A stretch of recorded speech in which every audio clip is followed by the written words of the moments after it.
Guys, welcome to my education study AK. देखिए, हमारा जो काफ़ी दिन से वीडियो नहीं आ पाया है, 3-4 दिन का ब्रेक हो गया है। ठीक है, कुछ कार्ड बस रहा है। आगे से हम लोग का कंटिन्यू वीडियो रहेगा। ठीक है, तो देखिए हम लोग एनटीपीसी और रेलवे ग्रुप डी के लिए जो हमारा मेन फोकस था, ठीक है, उसी पे हम लोग आज बात करेंगे। ठीक है, तो आज हम लोग बात करेंगे सेल की। किसकी बात करेंगे? सेल की। सेल का मतलब होता है कोशिका। ठीक है, तो हम लोग जानेंगे कोशिका की खोज किसने की, कोशिका क्या होता है, इसका मतलब क्या होता है। ठीक है, तो जानेंगे। तो हमने बताया, अगर हम बात करें कोशिका की, तो जीव शरीर की सबसे छोटी इकाई कौन होती है? यही होती है जीव शरीर की सबसे छोटी इकाई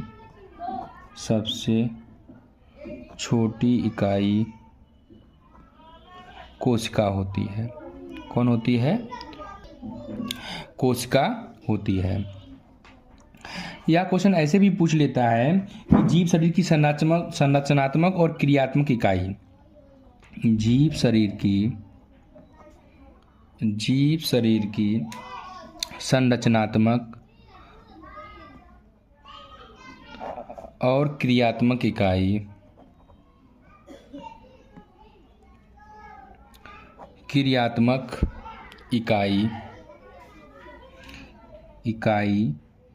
उसको भी क्या बोलते हैं? कोशिका बोलते हैं। अब हम बात करें कि कोशिका की खोज किसने की, तो लिख लो इसको कि कोशिका की इसकी खोज, इसकी मतलब कोशिका की बात कर रहे हैं, इसकी सर्वप्रथम खोज किसने की है? तो रॉबर्ट हुक एक वैज्ञानिक हुए हैं, उन्होंने की है। किसने की है? रॉबर्ट हुक ने की है। क्वेश्चन कभी कभी वनडे एग्जाम में पूछ लेता है डाटा भी कि कब की है, तो ये 1665 ईस्वी में बाबू की है। कब की है? 1665 ईस्वी में की। अगर हम बात करें ये जो उन्होंने रॉबर्ट हुक ने जो खोजी थी, तो वो कैसी थी? वो डेड सेल थी। कैसी थी? डेड सेल थी, यानी मृत कोशिका थी। कैसी थी? मृत कोशिका पे उन्होंने रिसर्च किया था।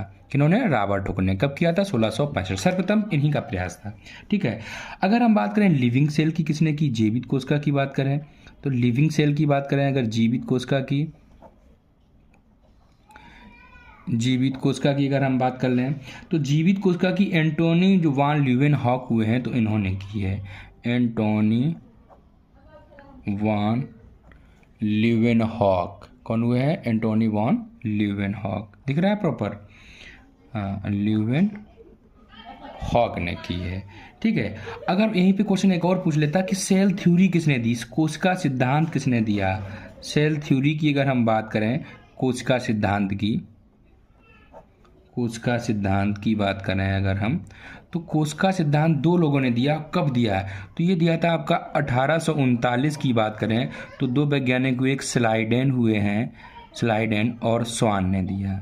स्लाइडेन और स्वान नामक दो वैज्ञानिक हुए हैं, तो उन्होंने सेल थ्योरी दिया, कोशिका सिद्धांत। आइए हम लोग सेल को समझते हैं। अगर हम सेल की बात कर लेते हैं, तो हमने बताया ये सबसे छोटी संरचनात्मक और क्रियात्मक इकाई दोनों कौन है? सेल। तो इसको देखो समझेंगे। अगर हम सेल की बात करें तो सेल से हमारा बनता है टिश्यू। क्या बनता है? टिश्यू बनता है। सेल से क्या बनता है? टिश्यू। अगर हम टिश्यू की बात करें तो टिश्यू से हमारा ऑर्गन बनता है। क्या बनता है? ऑर्गन। तो सबसे छोटी सेल से टिश्यू बना, टिश्यू से ऑर्गन बना, ऑर्गन की अगर बात करें तो ऑर्गन सिस्टम बना है। क्या बना है? Organ system. ठीक है, और ऑर्गन सिस्टम से हमारा बॉडी यानी शरीर बनता है। क्या बनता है? बॉडी। इसको हिंदी में समझ ले। सेल यानी सबसे छोटी को क्या होती है? कोशिका होती है। कोशिका से हमारा टिश्यू मतलब ऊतक बना है। क्या बोलते हैं इसको? ऊतक बना। और ऊतक से हमारा अंग यानी जो हमारे अंग होते हैं बॉडी के, तो वो बने। और ऊतक से हमारा ऑर्गन सिस्टम यानी अंग तंत्र जिसको बोलते हैं। क्या हो जाएगा? अंग तंत्र। और अंग तंत्र से हमारा बॉडी मिलकर बनी हुई है, जिसको हम लोग शरीर बोलते हैं। तो हम लोग को उसका समझ में आया होगा कि सेल से टिश्यू बनता है, टिश्यू से ऑर्गन बनता है, ऑर्गन से ऑर्गन सिस्टम बनता है, ऑर्गन सिस्टम से हमारा बॉडी बनता है। तो हमने जाना इतना कि क्या होता है। तो एक और हमारे जो वैज्ञानिक हुए हैं, आगे हम लोग इस पर चर्चा करते हैं। यहीं पे थोड़ा सा लिख लेते हैं, देखिए थोड़ा समझ लीजिएगा। यहीं पे एक वैज्ञानिक हुए हैं एडोल्फ वर्चो। कौन हुए हैं? दिख रहा है? देखो प्रॉपर, एडोल्फ वर्चो। एडोल्फ बर्चो नाम के एक वैज्ञानिक हुए हैं। इन्होंने बताया है कि किसी भी नए सेल का निर्माण जो है अपने पूर्ववर्ती कोशिका से ही होता है। एडोल्फ बर्चो एक वैज्ञानिक हुए हैं, इन्होंने क्या बताया है, लिख लो यहीं पे नोट करके। इन्होंने बताया है कि किसी भी जो नई सेल होती है, यानी नई कोशिका होती है, नई सेल का निर्माण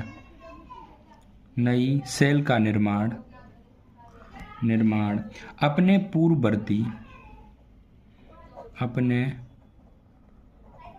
पूर्ववर्ती जो इसको प्रिक्साइटिंग बोलते हैं,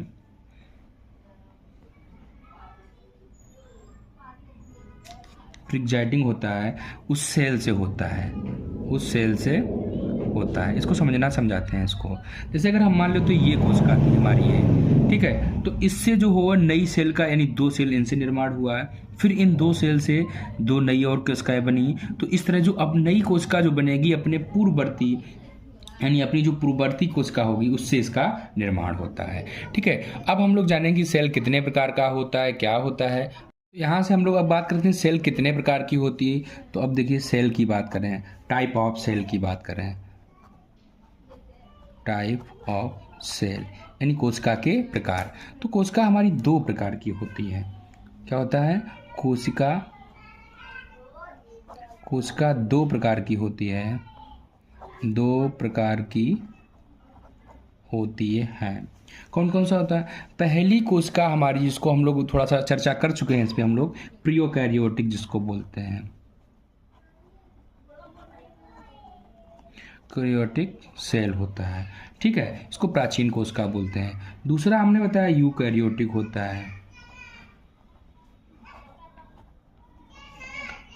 तो कोशिका हमारी 2 प्रकार की होती है, एक प्रियोकैरियोटिक सेल और यूकैरियोटिक सेल, 2 प्रकार का होता है। इसको हम लोग प्रियोकैरियोटिक को प्राचीन कोशिका भी बोलते हैं। क्या बोलते हैं? प्राचीन कोशिका भी बोलते हैं। आइए अब हम लोग थोड़ा सा जान लेते हैं कि प्रोकैरियोटिक क्या होता है, तो यूकैरियोटिक होता है। तो अगर हम हेडिंग डालेंगे प्रोकैरियोटिक,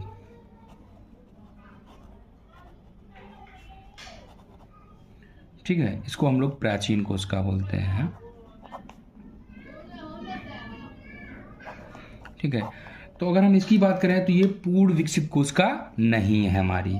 ठीक है, यह है, पॉइंट बना के लिख लो इसमें कि पूर्ण विकसित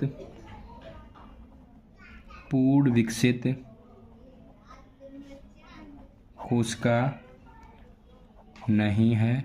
ठीक है, अगला पॉइंट इसमें लिखो, हमने बताया इसमें जो होता है केंद्रक जो होता है, केंद्रक आवरण जो होता है अनुपस्थित होता है। इसमें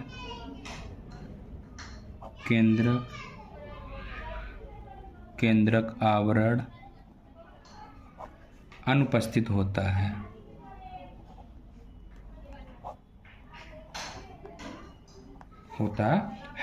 ठीक है, दिख रहा है प्रॉपर, थोड़ा सा और घुमा लेते हैं। अब ठीक है, अब दिख रहा है। ठीक है, तो हमने बताया सेल हमारी 2 प्रकार की होती हैं। कौन कौन सी? एक प्रोकैरियोटिक सेल, एक यूकैरियोटिक सेल।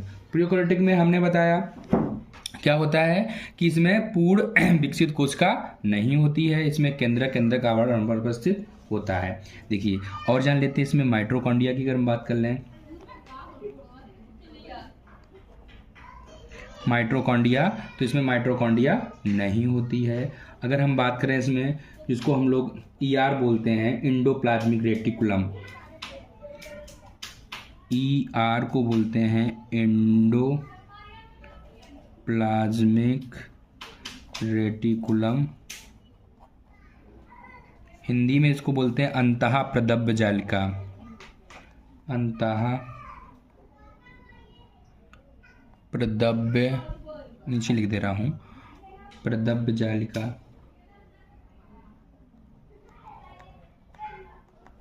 अंतः प्रदब्य जालिका। तो हमने बताया इसमें माइटोकॉन्ड्रिया नहीं होती, इसमें ER इंडोप्लाज्मिक रेटिकुलम जो अंतः प्रदब्ध जालिका होती है हमारी, वो नहीं होता। गोल्जी बॉडी की बात कर लेते हैं, तो ये भी नहीं होता है,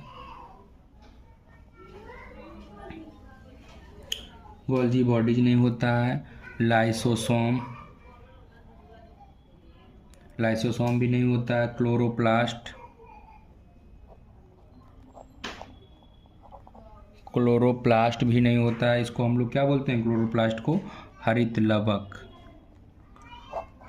क्या बोलते हैं, हरित लवक, ये इसमें नहीं होता है। तो हमने बताया इसमें पूर्ण विकसित कोशिका नहीं होती है, इसमें केंद्रक आवर अनुपस्थित होता है, माइटोकॉन्ड्रिया नहीं होती है, देखिए हमने काट दिया है, ईआर एंडोप्लाज्मिक रेटिकुलम अंतःप्रदप जालिका भी नहीं होती है, गोल्जी बॉडी, लाइसोसोम, क्लोरोप्लास्ट इत्यादि इसमें नहीं पाया जाता। तो लिख लो इसमें ETC इसमें नहीं पाया जाता है, नहीं पाया जाता है। आगे हम बात करें इसमें इसमें DNA न्यूक्लियाइड रूपी संरचना पाई जाती है। तो अगला पॉइंट लिख लो, इसमें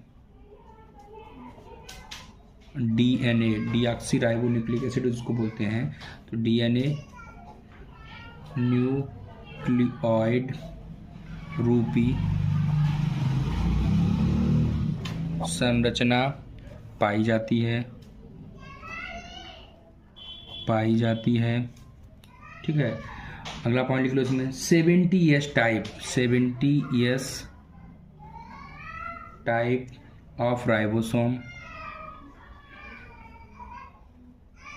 राइबोसोम पाया जाता है, पाया जाता है, ठीक है। इसमें ये पाया जाता है 70S टाइप ऑफ राइबोसोम पाया जाता है, इसमें मीसोसोम पाया जाता है,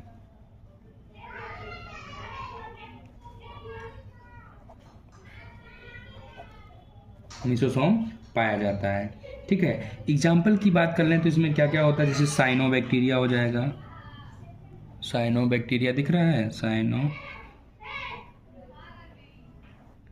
साइनोबैक्टीरिया पाया जाता है, ठीक है। नील हरित शैवाल जिसको बोलते हैं, ब्लू ग्रीन एल्गाई जिसको बोलते हैं, तो वो पाया जाता है, नील, मतलब एग्जाम्पल है इसका नील हरित शैवाल, ठीक है। अब हम इसकी संरचना की बात करते हैं।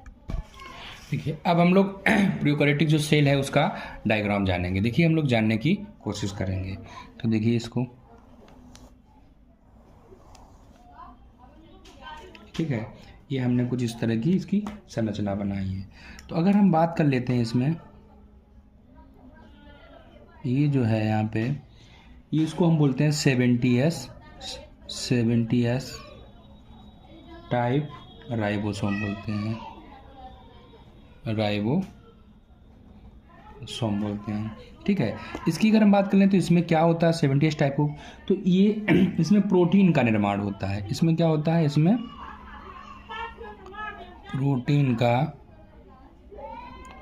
निर्माण होता है। इसमें जो भरा हुआ है, इसी द्रव भरा हुआ होता है, ठीक है, इसको हम लोग बोलते हैं साइटोप्लाज्म। क्या बोलते हैं, साइटोप्लाज्म, जिसको हिंदी में कोशिका द्रव बोलते हैं, कोशिका द्रव बोलते हैं। ये जो संरचना होती है यहाँ से कुछ इस टाइप की,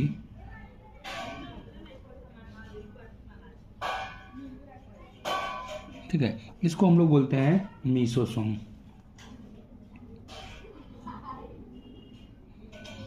इसमें क्या होता है, यह है ATP के रूप में कार्य करती है, यह है ATP के रूप में ऊर्जा का निर्माण करती है, निर्माण करती है, ठीक है। लाइट चला गया था, आ गया, ठीक है। तो क्या हो गया, इसमें यह है मीसोसोम जो होता है ATP का निर्माण करता है। यहाँ पे जो ये है, ये हमारा क्या है, ये DNA होता है, इसको हम लोग बोलते हैं DNA या न्यूक्लियोइड,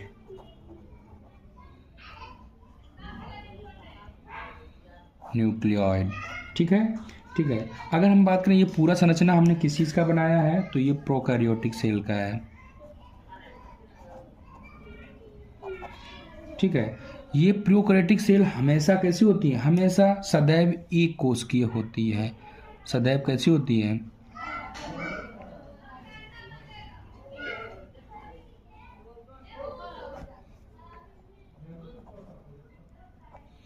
ठीक है। अगर हम बात कर लेते हैं कि हमने बताया इसके एग्जाम्पल हम आपको बता ही चुके हैं, क्या होता है, साइनोबैक्टीरिया होता है, साइनोबैक्टीरिया होता है, और दूसरा हमने क्या बताया, जो ब्लू ग्रीन एल्गाई जो होता है नीलहरित शैवाल, ठीक है, और माइकोप्लाज्मा, ठीक है। अगर अच्छा ये जो कोई किसी को डाउट होगा जो एटीपी क्या होता है, कभी कभी इसका फुल फॉर्म भी पूछ लेता है कि एटीपी का फुल फॉर्म क्या होता है, तो देखो एडेनोसिन ट्राइफॉस्फेट होता है।